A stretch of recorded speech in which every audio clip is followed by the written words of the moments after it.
Please the court, counsel. Good morning, ladies and gentlemen. 1, 2, 1, 2, 1, 2. 2 kids came, 1 left. Summer Johnson Fleischauer left her father's home that day, changed forever by the death of her best friend, the loss of her brother, Chase Fleichauer, a kid who didn't leave. Because he was killed by their father, Kayle Fleischauer. And one's good common sense tells us that that's what happened. Your good common sense is not something, because this is such a formal setting, that you leave out in the hallway. We depend on you to bring it with you into this courtroom, and eventually 12 of you into that jury room, and apply that common sense to the facts and the law of this case. And by doing so, reach the conclusion that this person is guilty of second-degree reckless homicide. 5 times. 5 times. The judge has told you to use your common sense. In one of those instances, the judge told you, consider only the evidence received during this trial and the law as given to you by these instructions. And from these alone, guided by your soundest reason and your best judgment, reach your verdict.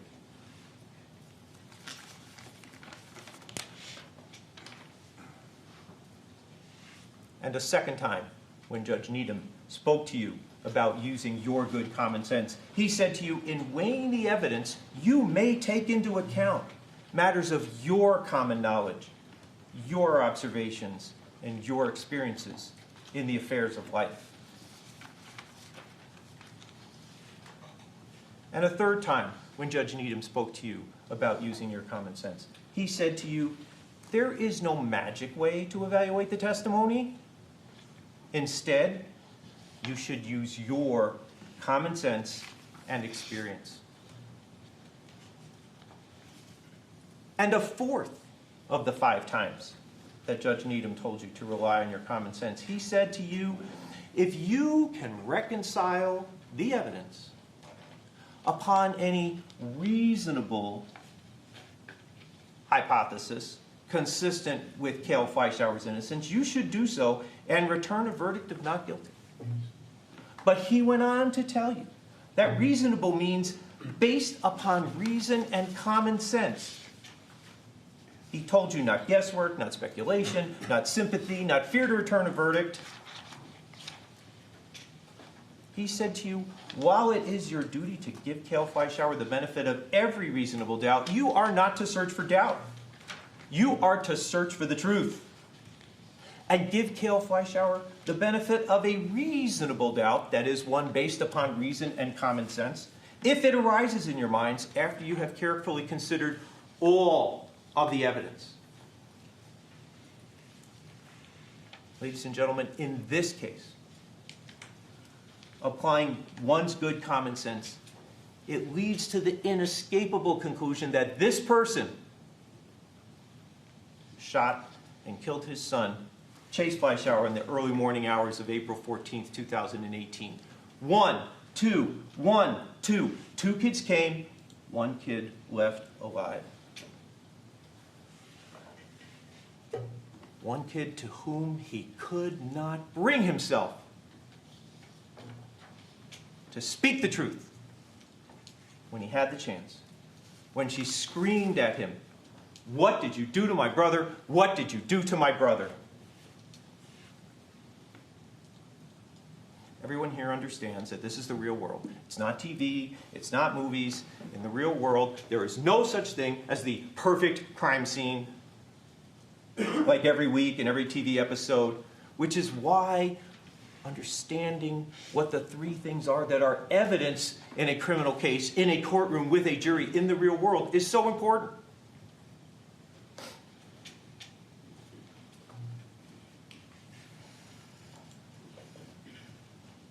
So when you think about Chase Fleichauer, and you think about how he died, what you think about is the evidence. First, the sworn testimony of witnesses, both on direct and cross-examination, regardless of who called the witness. The sworn testimony of witnesses is evidence. Yes, there were other physical objects in the courtroom.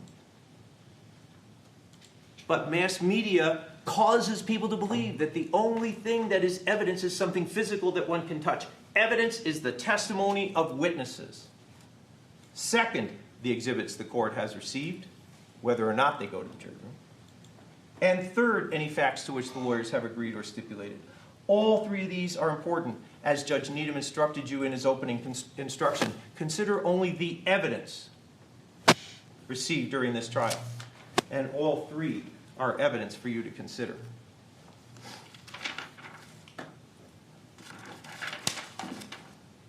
Another unfortunate consequence of popular media today is that whenever the phrase circumstantial evidence is used, it's usually prefaced with something like only or just. Oh, you've read through the instruction with Judge Needham, and you can see that the words only circumstantial evidence or just circumstantial evidence do not appear in the legal instruction. Because it is not necessary that every fact be proved directly by a witness or an exhibit. So the proof of the fact of the defendant, of Kayle Fleischauer, this person shooting Chase Fleichauer, is not required to be proved by a video or an audio recording of the event for it to be proof beyond a reasonable doubt. Common sense tells us that most crimes aren't committed in front of people. And we are not in a place in America yet where there's video cameras in every room, living room, bathroom, hallway, or street.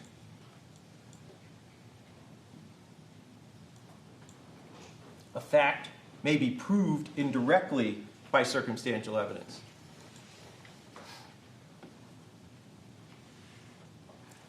And circumstantial evidence is evidence from which you, the jury, may logically find other facts according to common knowledge and experience. That's number 5. According to common knowledge and experience, you can rely on the circumstantial evidence, which the instruction tells you is not necessarily better or worse than direct evidence. Either type of evidence can prove a fact. Circumstantial evidence in the great state of Wisconsin is as simple as realizing that if you go to bed at night in December and your driveway is black and your what used to be your grass is now brown, and you wake up in the morning and now you got a shovel because you got a foot of snow on the ground, you didn't have to be up at night to watch it snow to know that what happened between the time you went to bed and your ground was brown and the time you got up and you had a shovel, that it snowed. The circumstantial evidence is it snowed last night. And the circumstantial evidence in this case is that the location of this person's Taurus PT 709, its holster, its spare magazine, and his own words satisfy the requirement that he shot Chase Fleichauer beyond a reasonable doubt.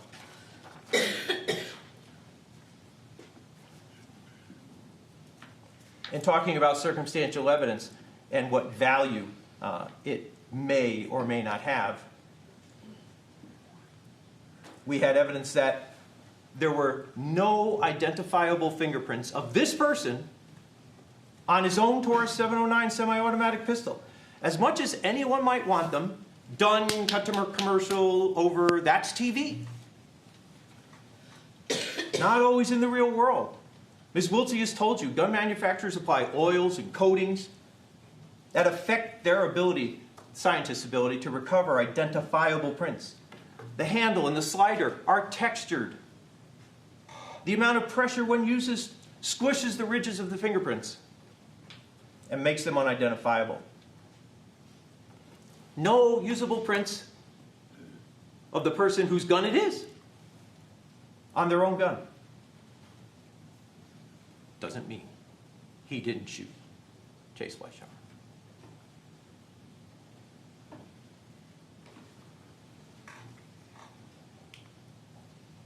DNA.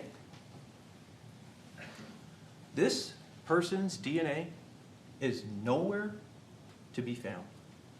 This person's blood is nowhere to be found. But that's the circumstantial evidence that this person was never injured. This helps us understand circumstantial evidence, ladies and gentlemen.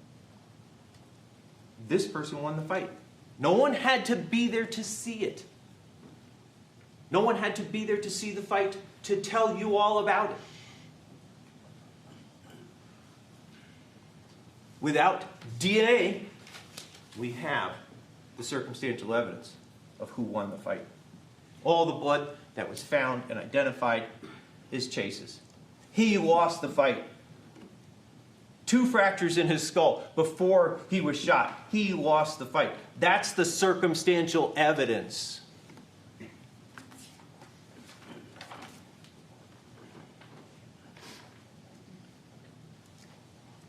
Where else was Chase's DNA?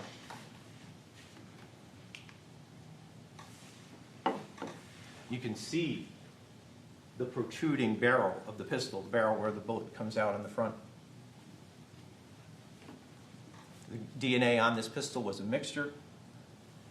Chase Fleichauer was identified as the source of the DNA taken from around the end of the muzzle of the barrel of the pistol with the slide back, as you can see, as it would be when it was fired, as has been explained to you many times. But when one asks how the DNA gets in that place, one simply needs to look at the photograph of how Chase Fleischauer's head looked when Officer Duran got there and took this picture almost immediately upon his arrival. And you can see what's coming out of his head. And the barrel of the gun's 3, 4, 5, 6 inches away. There's been some dispute about that, but certainly no further than that from that point. And he's the one who got shot. So this whole thing about how far away from his head the shot was fired, it just has nothing to do with who fired this gun. How far away the pistol was could have been a distance held by Chase. It could have been a distance held by the only other person in the house, Kayle Fleischauer. 3, 6, 9 inches. Even a contact can be held by another person. But what the distance does tell us with that injury you saw that I've taken down is a mechanism by which Chase's DNA gets at the end of that barrel. But let's talk a little bit more about why and how the defense claimed that the defendant's DNA not being on the pistol somehow means that he doesn't, Kayle Fleischauer's DNA being not on the pistol somehow means that he's not the person who shot the gun. He was excluded as a contributor to the DNA on the bottom of the magazine that was loaded into the pistol that shot Chase Fleichauer.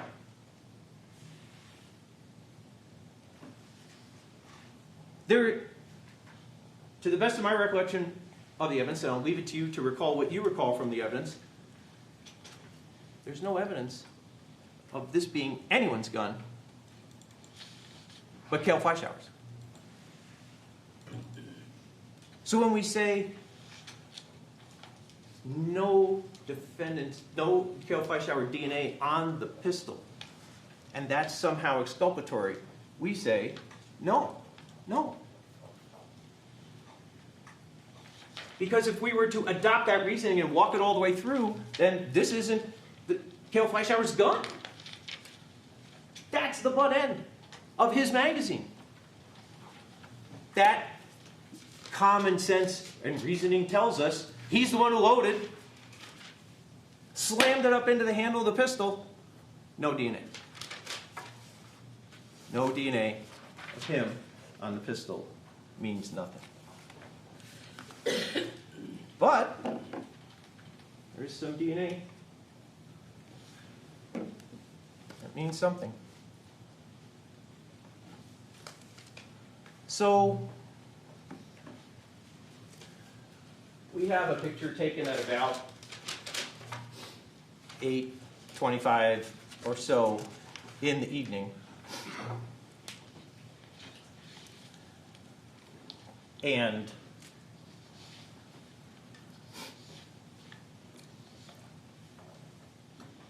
Mr. Disturpy told us that one of the ways they tried to discern, and we're still talking about circumstantial evidence here, one of the ways to try to discern who may have been wearing a shirt that is no longer being worn by the person at the time it's seized, in this case, the gray sweatshirt was seized on the floor, is to go to the armpits of the shirt and to swab for DNA in the armpits of the shirt with the expectation, based on reason and common sense, that a person who's wearing that shirt would sweat or whatever into that area of the shirt. So when you're told there's no DNA of the defendant, of Mr. Kayle Fleischauer on the gun, consider this. In the armpit of that shirt, there's no DNA from Kayle Fleischauer. So the circumstantial evidence here isn't the DNA in the armpit of the shirt, therefore he was wearing it. The evidence here is the photograph of him wearing the shirt.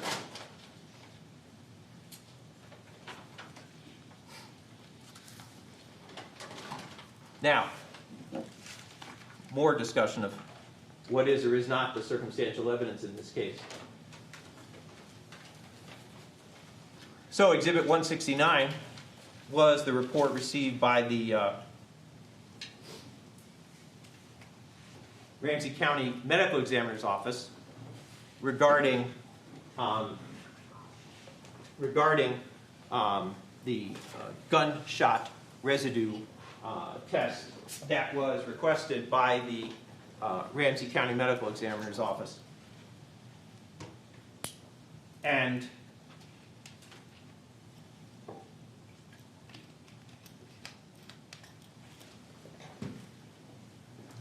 it's fair to say that it would be expected that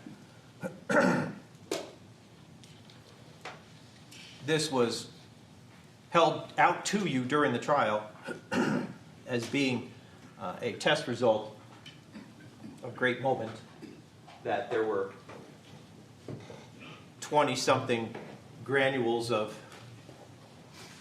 the elements that make up gunshot residue and less of that on Chase's hands.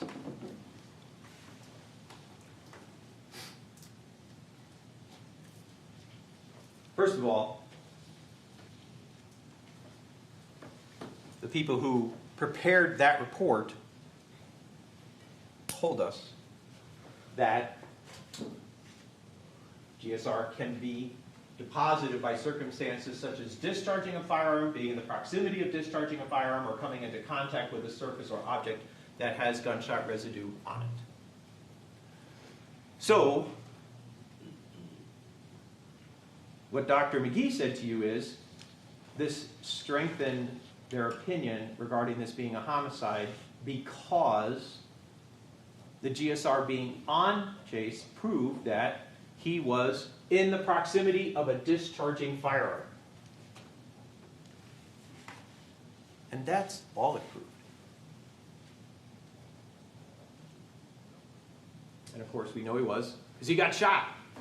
And we've already just looked at the bullet hole that that shot left. To find that microscopic not able to be seen by the human eye. Dr. Mills told you she used a stamp kind of thing that stamped the hand.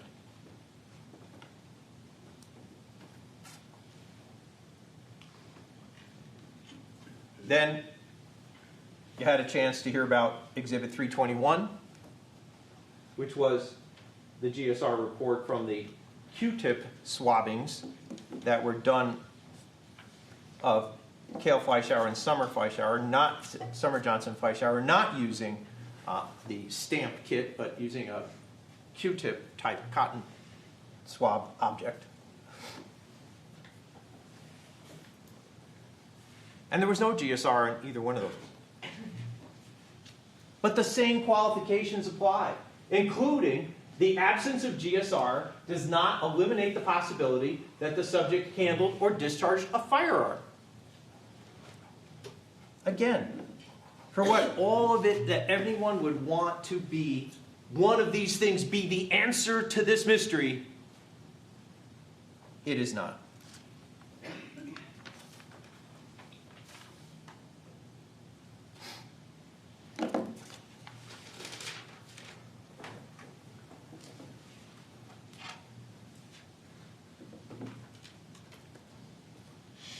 So we turn then to the facts supporting what actually happened. And in turning to the facts supporting what actually happened, the court has talked to you through the jury instructions about expert opinions.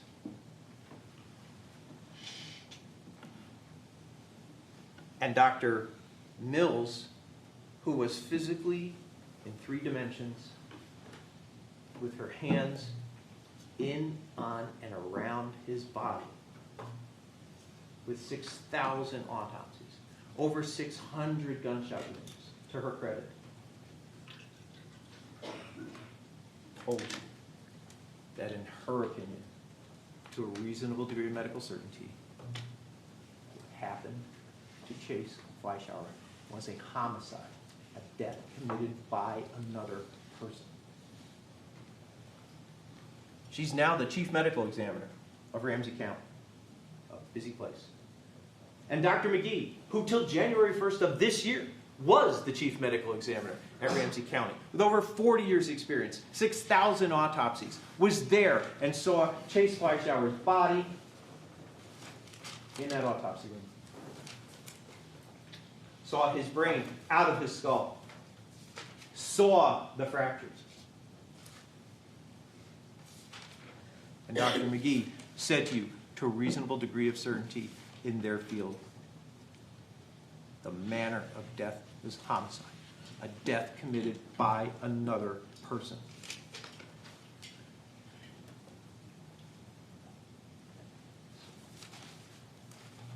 And what they told you was that the injuries that we're going to talk about, Chase Fleischauer received before he was shot, are concerning for them, are part of their decision about this being a homicide.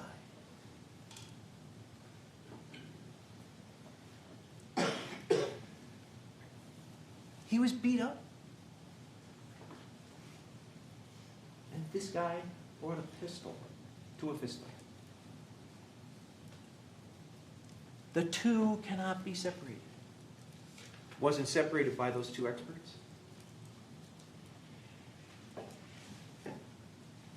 It was separated by Dr. Arden. But the crime before you is criminally reckless homicide. And the recklessness of this man's behavior that night is in such strong ways evidenced by this beating that Chase was subjected to. Between Dr. McGee and Dr. Mills, there was no case of an accidental shooting where the person was beaten beforehand. And when one considers Dr. Arden's choice to not consider that beating, in choosing to say that this was an accidental shooting, we need to talk about the completeness of his work. He told us on the stand he didn't really know what complete meant. But he never saw photos of Chase before the shooting like you have. He never saw photos of the scene from the first responders in the crime lab like you have. He never listened to any recording of anyone's voice at the scene, nor did he view any video recordings of the scene like the crime lab like you have.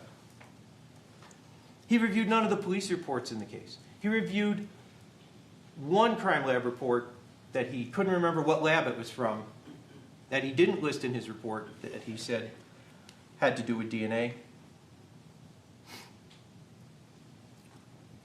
He reviewed no other facts in this case and concluded that all of Chase's injuries had nothing to do with whether this was a homicide or an accidental death.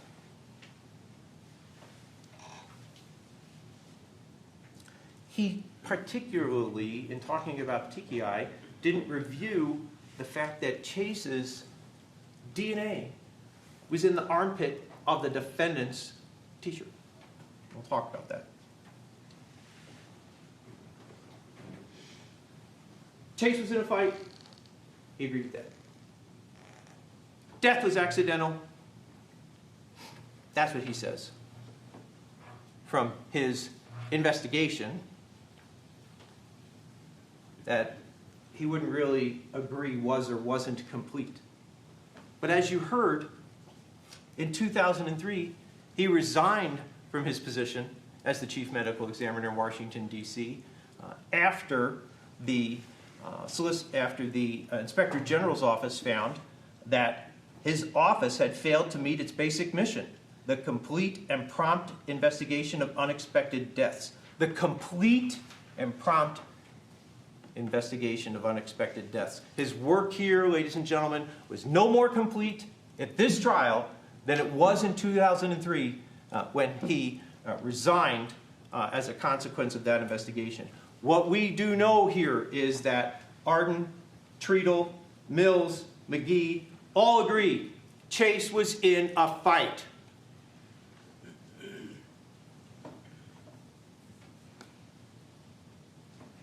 this man is the one who fought him.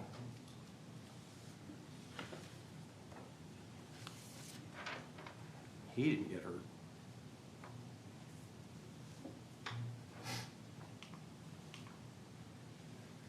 So,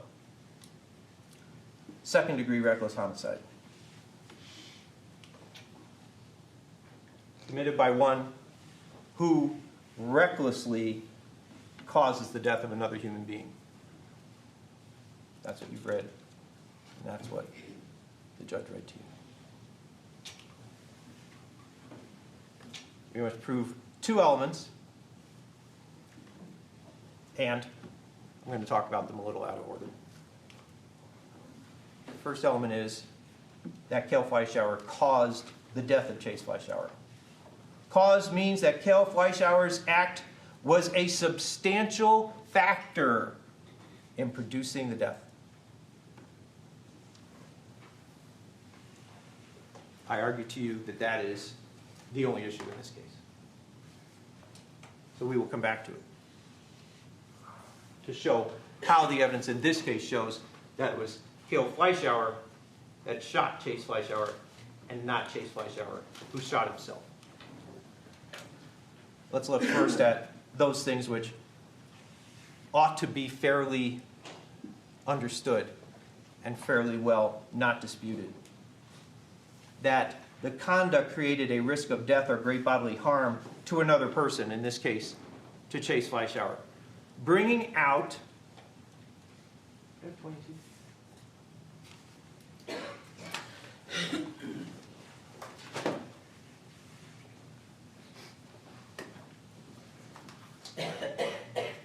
bringing out Exhibit 22, this loaded Taurus 9mm pistol, in a drunken rage, and aiming it at Chase is conduct that created a risk of death or great bodily harm. The pistol had to have been aimed at him because when it went off, it shot him.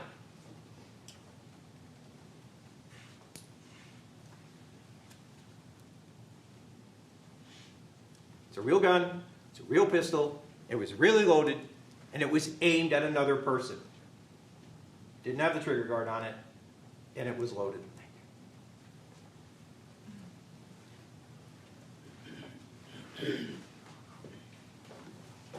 Second, the risk of death or great bodily harm was unreasonable and substantial. It was unreasonable because there was no reason for it. It was substantial because it's a pistol. And it's 5 or 6 inches from his head. And it's loaded. And it could go off. How many people came up on that witness stand and said, well, Chase was drunk and he could have pulled the trigger? Who was somewhere between 0.233 and 0.44? Who was drunk? Who could have pulled the trigger? It was unreasonable. And it was substantial. And finally, the defendant was aware, Kayle Fleischauer was aware that his conduct created the unreasonable and substantial risk of death or great bodily harm. There was no reason for it, so it's unreasonable. And his awareness is premised first on the fact that it's Kayle Fleischauer's gun. And as we go through the evidence, I'm going to point out to you where it was, with its holster, with its other magazine, in his nightstand. The awareness of the unreasonable and substantial risk of a firearm that he had is evidenced by the fact that all of his other guns, like this one, were put away, cased, in a drawer, in a closet, in a cabinet, kept safe, because of the substantial risk of death or great bodily harm.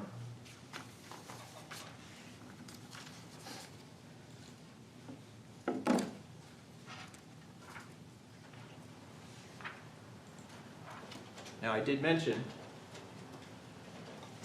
as the defense has throughout this case, about Chase,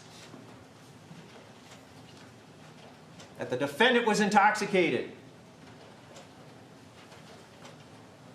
If he is a person, as Ms. Burnside testified, who is a frequent or persistent drinker with a fast elimination rate, his blood alcohol at the time of the shooting could have been as high as 0.44. But the importance of this instruction is this, ladies and gentlemen. His voluntary intoxication is not a defense to this crime.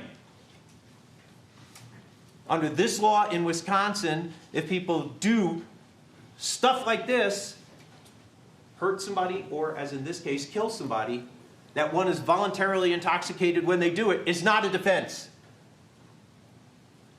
So when, as we saw in the previous instruction, you in your deliberations discuss his awareness that his conduct created this unreasonable and substantial danger, it is not a defense to say, well, he wasn't really aware because he was so drunk. It is not a defense in Wisconsin. He was aware.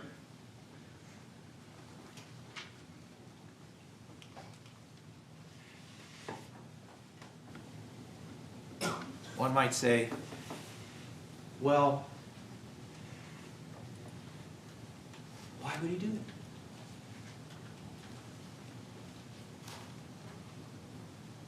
A person once famously said that if they stood in the middle of Broadway in New York City and fired a pistol and hit somebody, people would still vote for them. There would be no reason for a person to do that. And yet if a person were to do that and kill that person, that would still be murder, even if there is no reason. So it's important when you contemplate the question, not of just how this happened, and like people would do, you ask why it happened. The law is that while motive may be shown as a circumstance to aid in establishing the guilt of Kayle Fleischauer, the state is not required to prove motive in order to convict.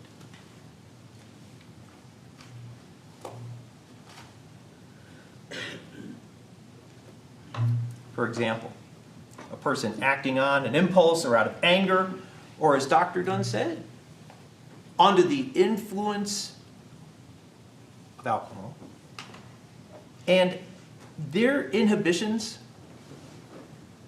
against doing what they would otherwise want to do, these are all circumstances that you can consider that there may not be an identifiable motive in the cold light of day. But that circumstance does not dictate a not guilty finding.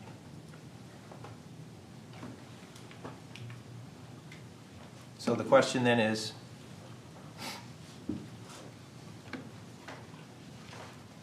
who did it? Kayle Fleischauer? Chase Fleichauer?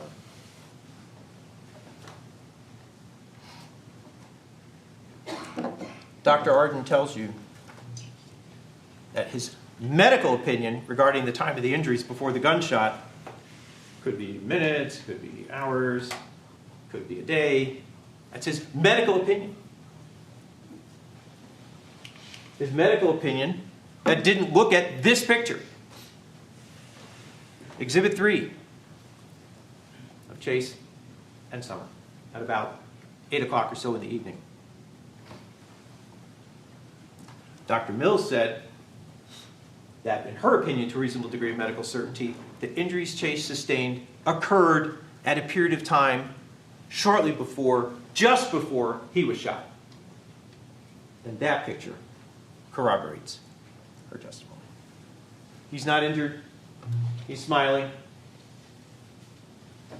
and happy, just like his former girlfriend, his sister, and his close friend from growing up said. Sometime between 1:30 and 4 o'clock in the morning, there was no wrestling match. It was a fight. Summer kept hearing all the noises and loud noises upstairs and heard, "I'll never hit my father."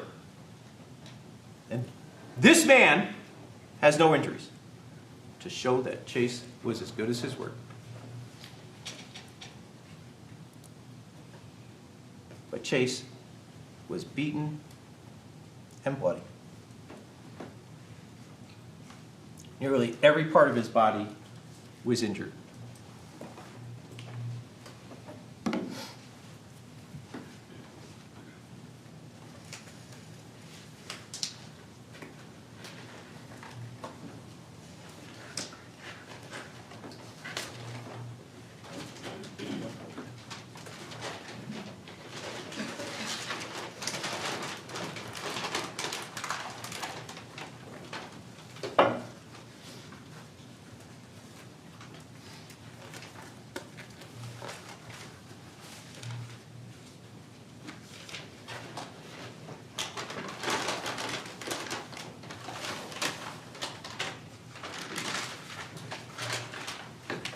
Showing you Exhibit 69.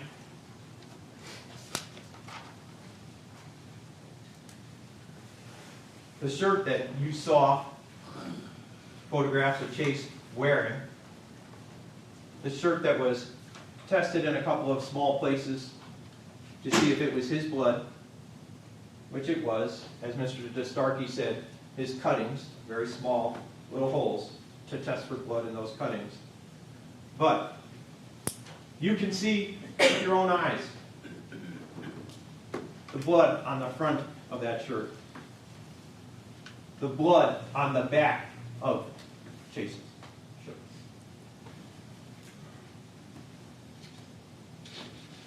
It's torn, ripped, it's torn up the side.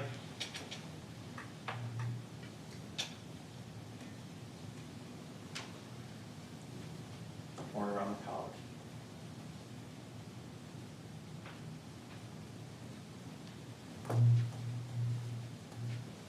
Chase was in a fight. Chase lost.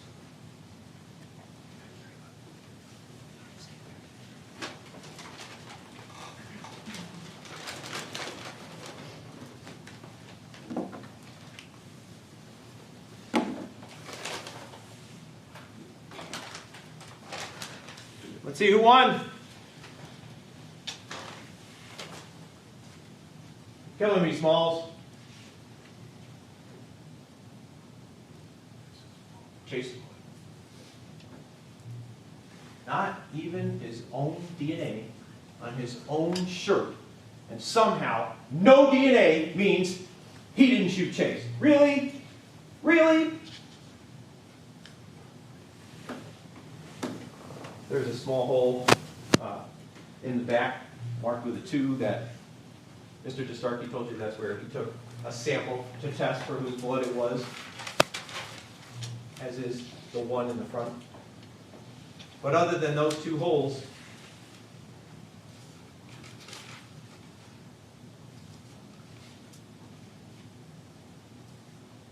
no damage to that shirt. Just Chase's blood all over it.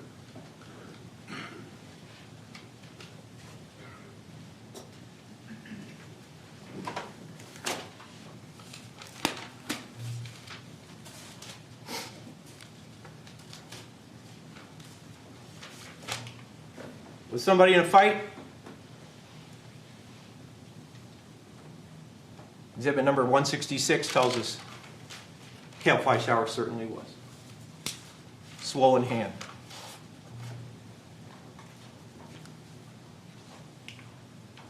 Was somebody losing a fight?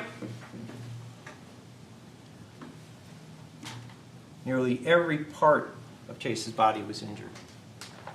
Well, 2 doctors told us the injuries he had were consistent with having a bloody nose. And there's the paper towel or the Kleenex or whatever it is in the garbage with blood on it to prove to you that that's consistent with what they saw.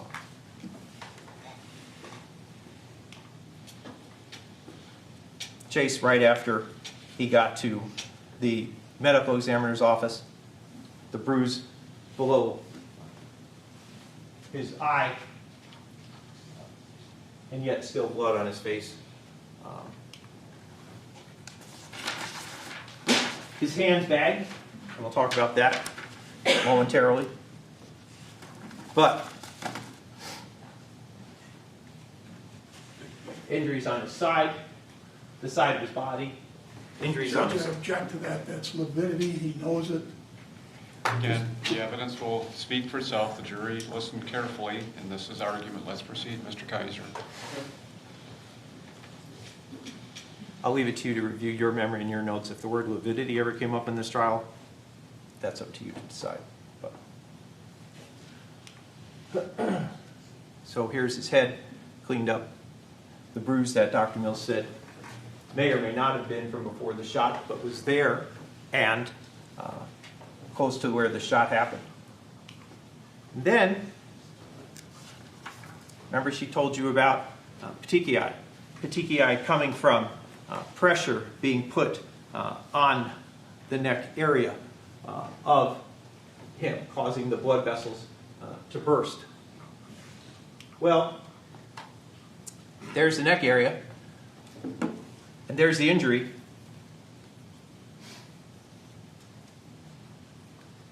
And remember where Chase's DNA was, not just his blood, but also his DNA in the armpit of the defendant's shirt. There's injury on his neck, in the armpit of the defendant's shirt.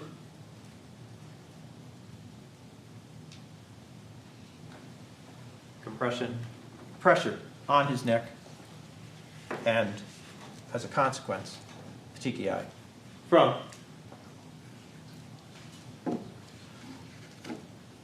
having this happen while he was under the armpit of this defendant's, of this Kayle Fleischauer's shirt.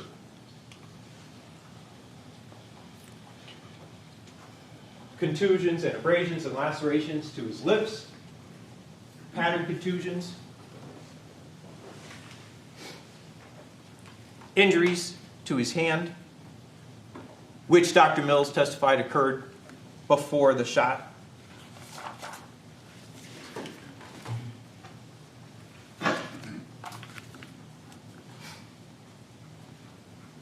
Bruises and scrapes on his right forearm and on his right foot.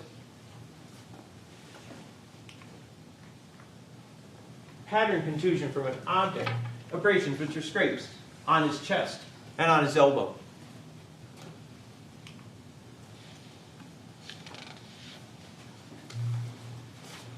Contusions, which are bruises, almost half his arm, on the back of his forearm, and on the inner aspect of his upper arm. He even has an abrasion over the top of a contusion. He even has a scrape over the top of a bruise on his forearm.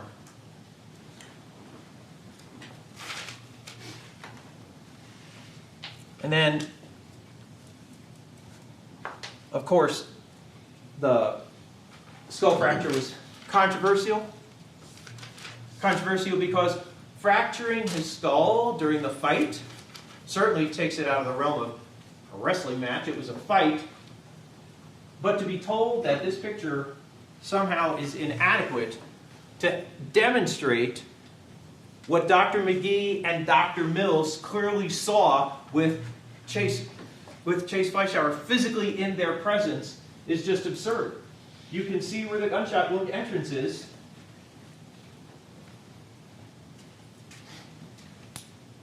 Here, and you can see the linear skull fracture that both doctors agreed happened before the gunshot.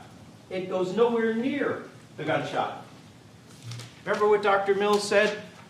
The fractures in the skull are kind of like having a rock hit your windshield. The fractures radiate out from the rock. So, in an attempt to demonstrate this, Dr. Mills asked you if you would look at Exhibit 177, and she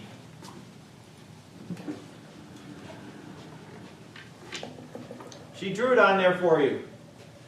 Here's the gunshot. Here's the fracture that came before, the linear fracture that came before the gunshot.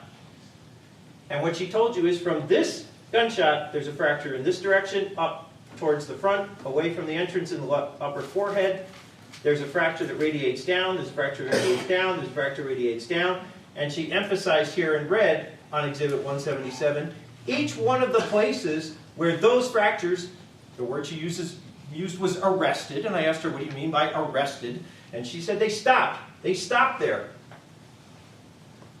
So again, just like the windshield on your car, if you have a break and a crack in the windshield and the crack starts to radiate out through the windshield, if there's some other obstruction or some other crack in the windshield, that's where it's going to stop. And that's how that fracture was there, and how we know that fracture was there before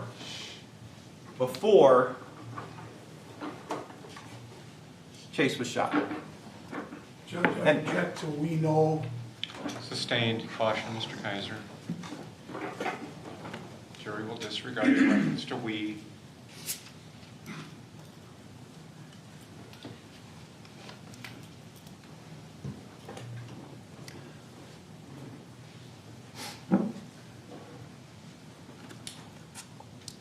Dr. McGee and Dr. Mills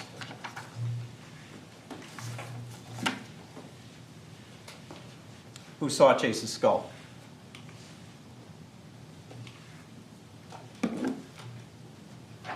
Testified about that fracture being there before the gunshot.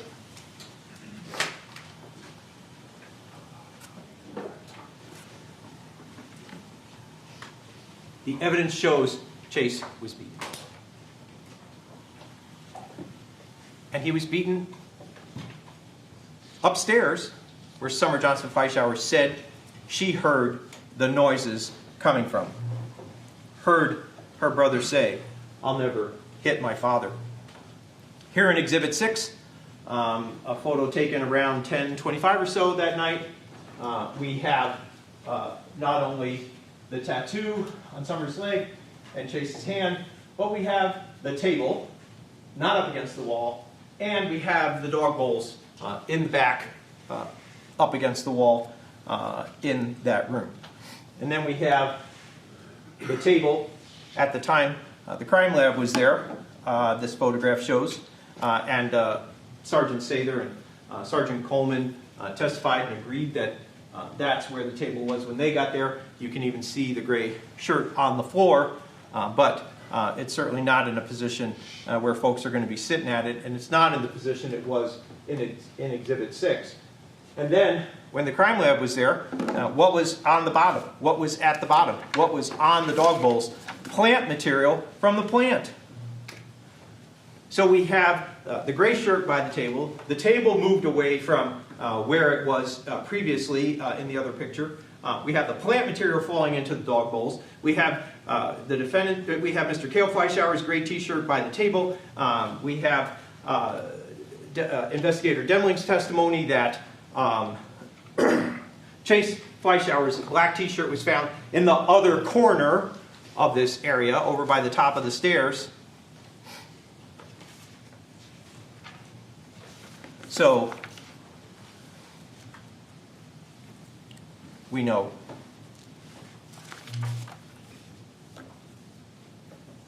where this happened. Check to that again, Your Honor. We know where this happened. Is Mr. improper Kaiser. final argument. Thank you. Mr. Kaiser, let's proceed. Caution. The evidence shows where this happened. The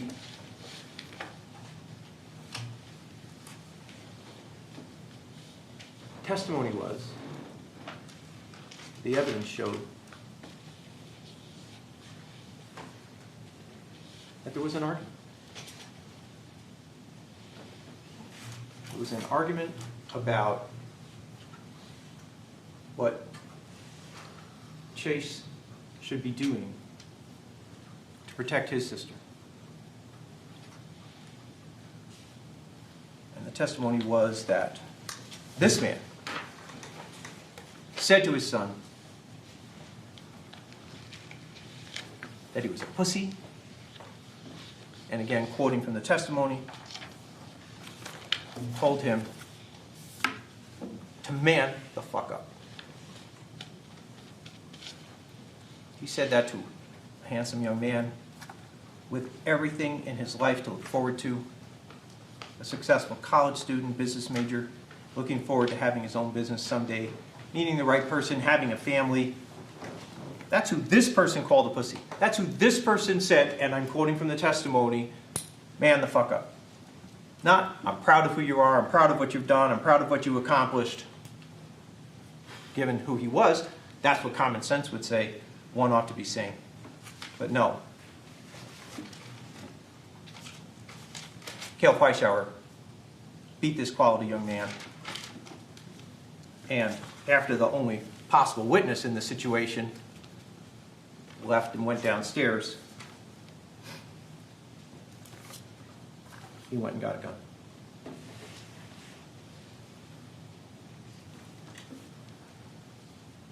We know, the evidence shows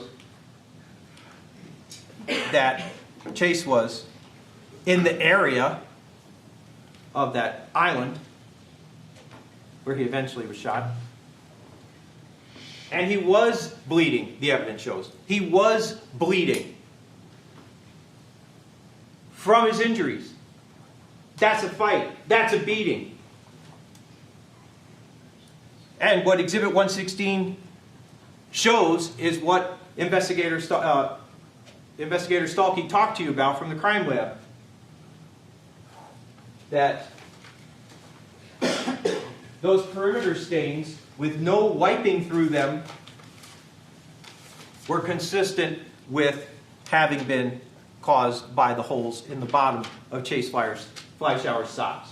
They appear in Exhibit 114 and 116. They appear in Exhibit 175. They appear in Exhibit 134, where the marker 12 is squared off, but just above it you can see the perimeter stain with no wipe-throughs on it. And what are those stains consistent with? Those stains are consistent with Chase Fleischauer's socks, as shown in Exhibit 115 and Exhibit 149.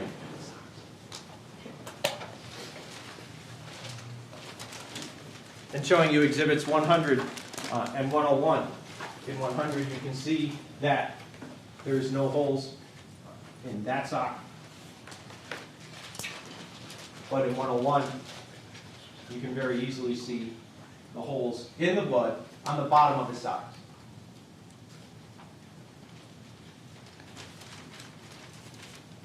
And that matters. Matters a lot. Because Chase Fleischauer could not have done that after he was shot. He was shot, he went down, done.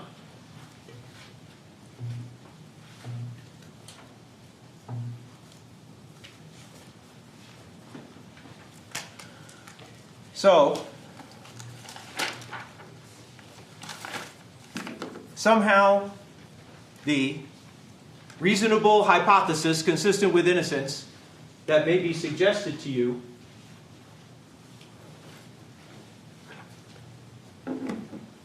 that you may be asked to accept. And remember, it only has to be a hypothesis. It has to be reasonable. It has to be based upon reason and common sense. A reasonable hypothesis you may be asked to buy is that Chase, injured and bleeding, blood on the bottom of his feet, he's stumbling around. The evidence shows with a fractured skull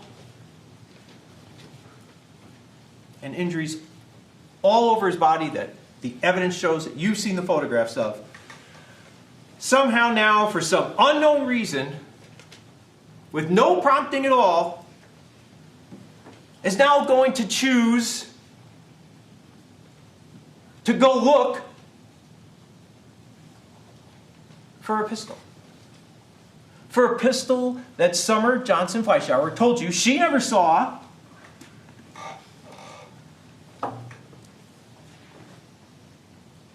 On the top of that refrigerator. In Exhibit 4, taken about 8 o'clock, right around the dinner time, when supposedly the conversation happened that there's a pistol or a gun on top of the refrigerator. There's no gun on top of the refrigerator. There just isn't.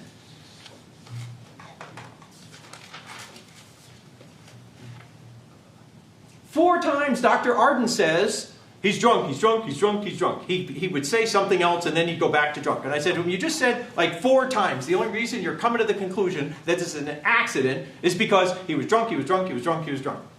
What is it about being drunk that makes this young, poor, injured man decide to go looking for a gun that one isn't there? Nothing. Which is why this hypothesis, which is to be based upon reason and common sense, is not reasonable. It's just not. That's the pistol. That pistol, Exhibit 22, that you just saw again, shown here in Exhibit 21, on the counter, right after the police were able to then finally be able to bring it down from where they put it on top of the refrigerator. Where Sergeant Sather, all 6 foot 5 inches of him, was able to put on top of the refrigerator. Able. Where's that pistol's holster? In the defendant's nightstand. Where's that pistol's extra magazine? In this Kayle Fleischauer's nightstand.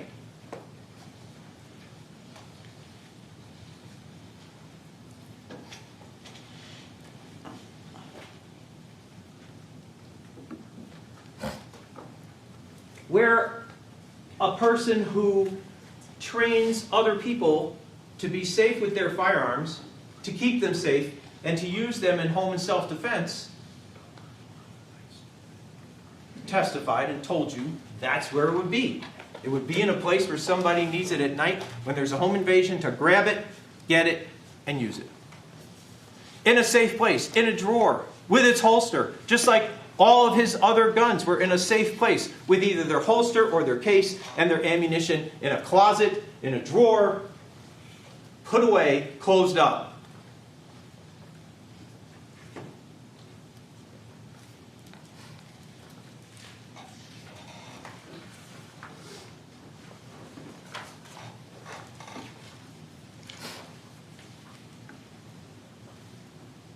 Now, Summer tells us there was a conversation about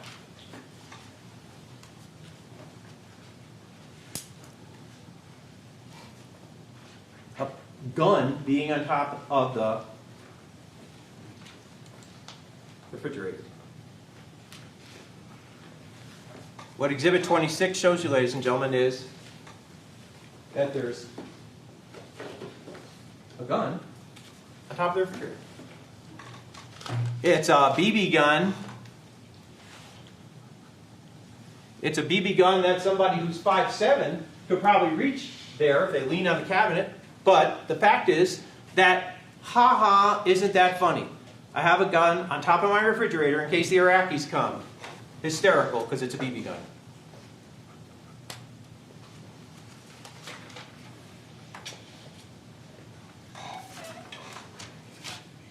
But the fact is that the other thing Exhibit 26 shows you, ladies and gentlemen, is what Sergeant Sather, Sergeant Coleman, Sheriff's Deputy Chase Durand, Investigator Mikla, Nick Stalkey, and Ben Disturkey told you, which was there was no blood on the floor in front of the refrigerator. There was no blood on the refrigerator.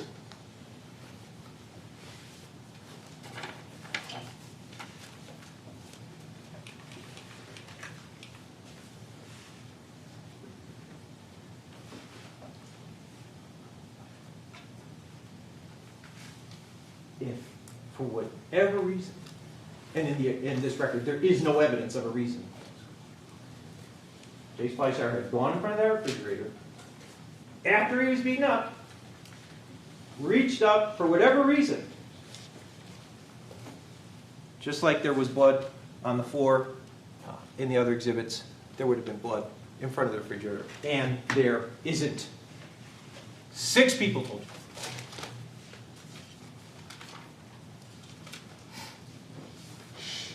Pistol came from Kayle Fleischauer's nightstand, from Kayle Fleischauer's bedroom, in Kayle Fleischauer's hand. And after it went off, Summer Johnson Fleischauer came upstairs. Kayle Fleischauer is aware that he's the one who brought the firearm to the fist fight. He's aware of the substantial and unreasonable danger he created by doing that, of death or great bodily harm. And the evidence shows that she rushed up the stairs. She got to the top of the stairs. She saw her brother lying alone, bleeding on the floor, and didn't see Kayle Fleischauer anywhere. But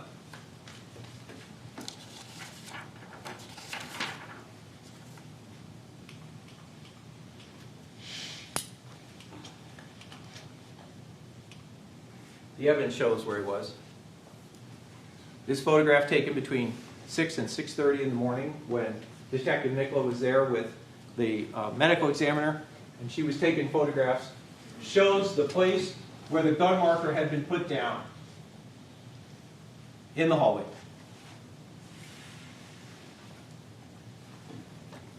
She didn't see him, because that's where he was, in the hallway, with the gun, caught Summer comes up the stairs, and he drops the gun.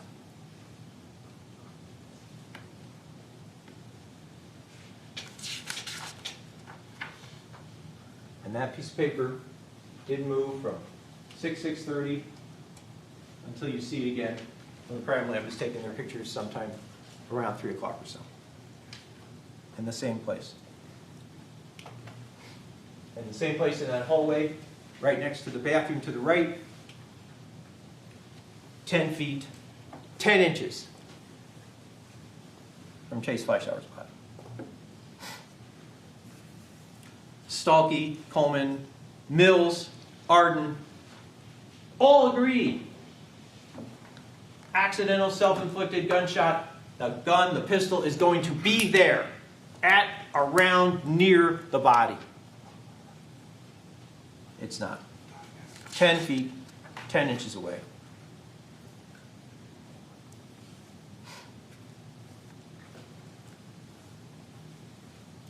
And when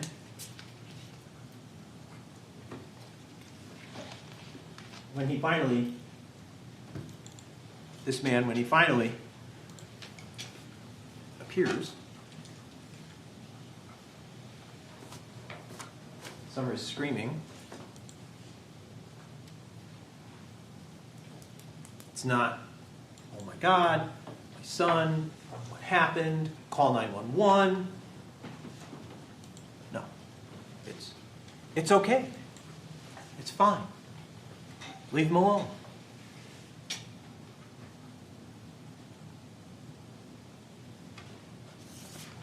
He's not calling 911. Which all logic and reason would tell us should be happening.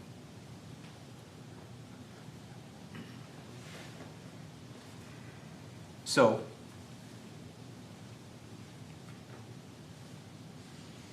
Summer, Jonathan Fleischauer, has to go downstairs, get her own phone, come back upstairs with her own phone, dial 911, gets the address wrong, demands from her father the address. He doesn't give it to her. She has to find mail with the address on it and read it to the dispatcher.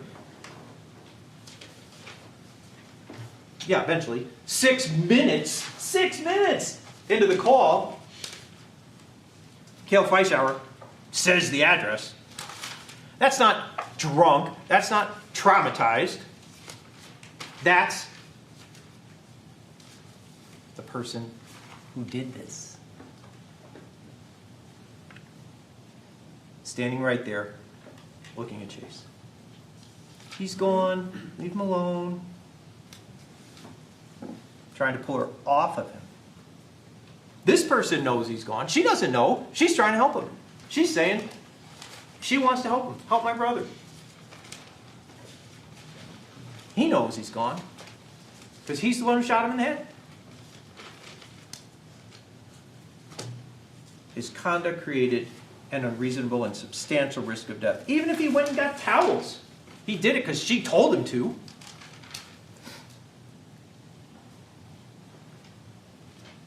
He has no plan for what to do with or about the Taurus 10 feet away from Chase.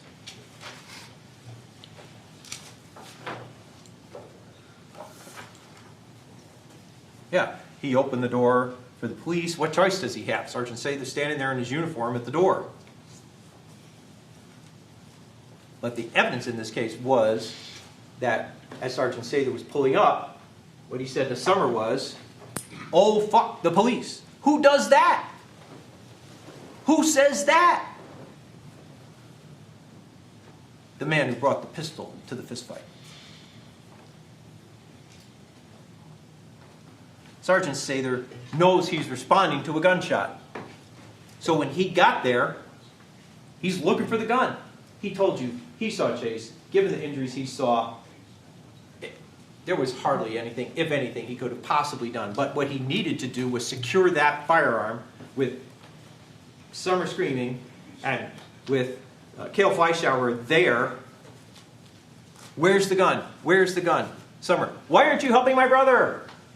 Where's the pistol? He needed to secure the pistol so that EMS could be safe, so that he could be safe. He's the only officer there. It's chaos. That has been established fairly well in this trial. But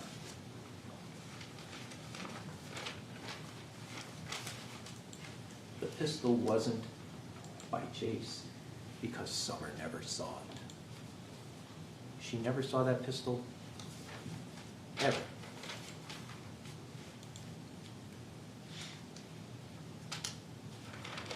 No, I don't know where the pistol is. Help my brother. And the defendant, and the Kayle Fleischauer is there. There's the gun in the hallway.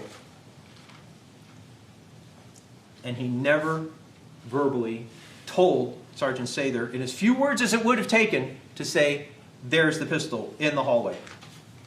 Not because he was in shock, not because he was drunk, but because he's the one who shot him. And after EMS got there, and Summer Johnson Fleischauer went to the door to urge them inside to help her brother, there was, as they're coming up the stairs, there was Kayle Fleischauer in this blatant theatrical attempt to try to display affection, supposedly saying goodbye or whatever to his son Chase Fleischauer. But what Ms. Beckstrom told you was when he got up, she saw no emotion in his face, no tears, no crying, no emotion. Not ever a declaration of what, if anything, at that point in time he knew or saw. But what the evidence shows he did tell Summer to do was, don't tell them anything. Don't talk to them. Don't tell them anything. Who says that? The person who knows that he and Chase Fleischauer were fighting earlier. If he hadn't beaten and shot Chase, he wouldn't have had to say that. And Dr. Dunn, in all of the experience, I suppose, that she was asked to testify based on, has said that she's never heard of a traumatized family member of a shot person saying to another family member, don't talk to the police. This man was present when Sergeant Coleman, 5'7", just like Kayle Fleischauer, couldn't reach and wouldn't reach for the pistol that Sergeant Sather had put on top of the refrigerator, not Kayle Fleischauer. Sergeant Sather had put up there to keep it safe once he found it on his own.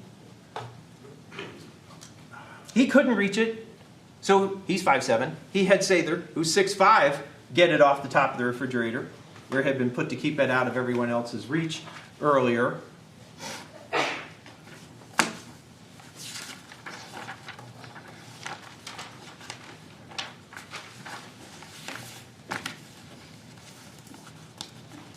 And according to the testimony, Kayle Fleischauer is standing in the foyer, the entryway of the house, which is shown on Trooper Drager's diagram, being the entryway. Where there's a closet, there's a door to the outside, there's a door to the garage. And while he's there, and Coleman and Sergeant Sather are trying to figure out what happened, what did he tell us? Sir, were you up here when it happened? No, I was up in the kitchen. Where was he? Right here, where you are. Was he standing? No, he just laying back.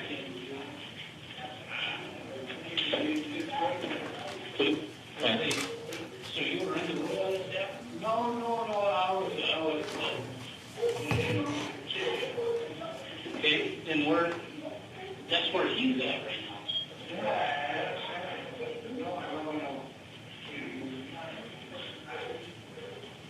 Where was he at?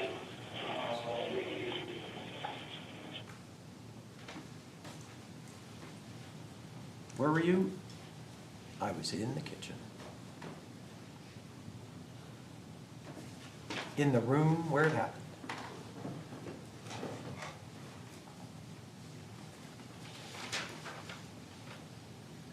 With the pistol in the kitchen.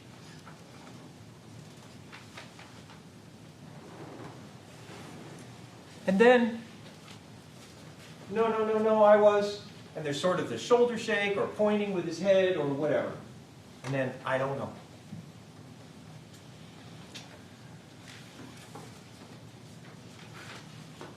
He knows. He's just not telling. The cops still need to know what happened. So, can you tell me what happened tonight? You remember what happened? I don't know. I want you to tell me what you have. Who does that? Who does that? Who, when their son is shot and dead and bleeding on the floor, whose daughter is screaming that he be saved, says, "Do you remember what happened? I don't. Won't you tell me what you have?" The man who shot his son needs to have the police tell him what they've figured out so far so that he can figure out how to get out of it. Won't you tell me what you have?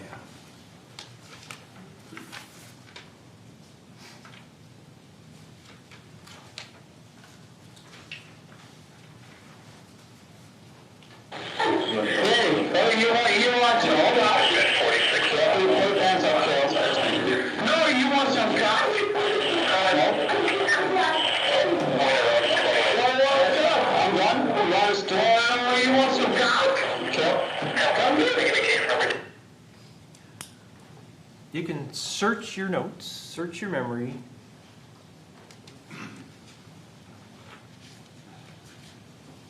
Dr. Dunn never said that she's had experience with persons who have been in the presence of trauma with firearms who have offered the police, according to Kayle Fleischauer's own words, some cock.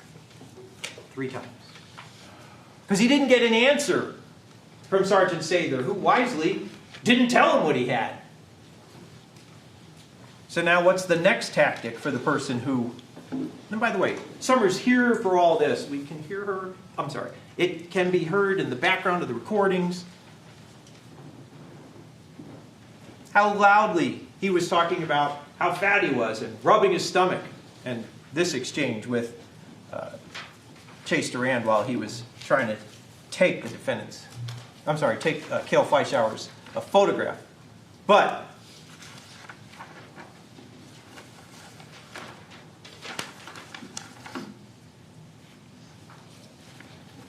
what she was there in her presence and what she was experiencing was her dad, Chase's dad, not being there when she hears a loud noise and comes up the stairs and not being there for a long time. What she experienced was her dad not calling 911 when she's screaming at him too, when he shouldn't have even had to have been told to do so. Her testimony, her dad not showing any emotions, telling her her brother's gone and it's fine. Her dad telling her not to talk to the police. Her dad yelling at the police and exposing himself to the police. After she's heard all of that,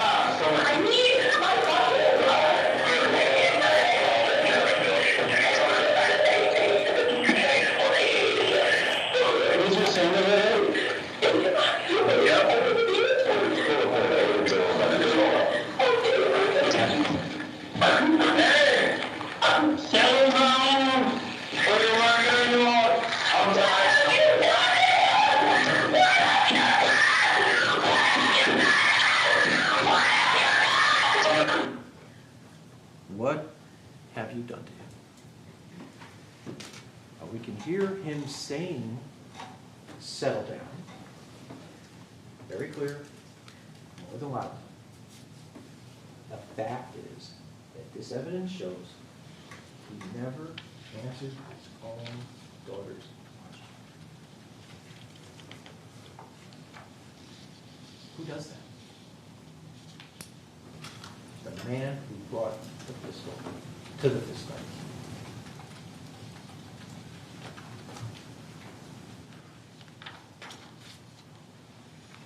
The man who says, "Why don't you tell me what you have?"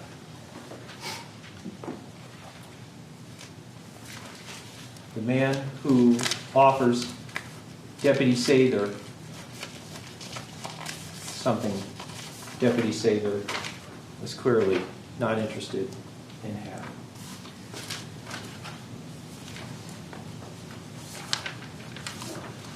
Ladies and gentlemen,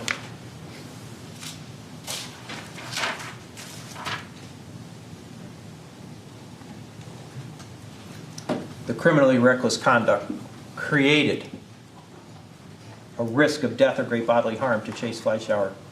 That risk of death or great bodily harm was unreasonable and substantial because it was a pistol for no reason.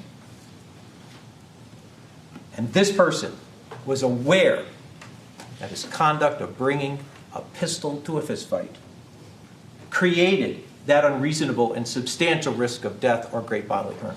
The only question before you, Kayle Fleischauer caused the death of Chase Fleichauer.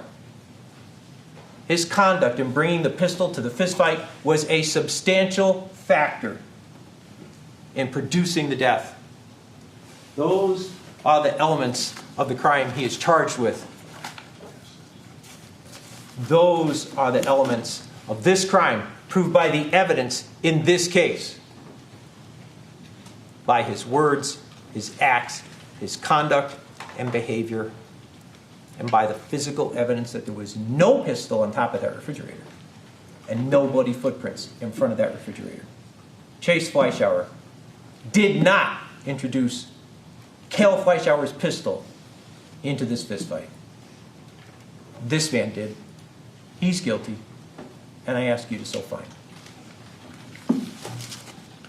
Thank you, Mr. Kaiser. Ladies and gentlemen, we're going to take a brief recess at this time. Again, albeit you've heard one argument, you are not to begin certainly any deliberation or discussion or form any opinions until this case has been submitted to you following the court's last instructions. With that said, we'll stand adjourned about 10 minutes, and then we'll continue with Mr. Gray's closing. Thank you. All rise.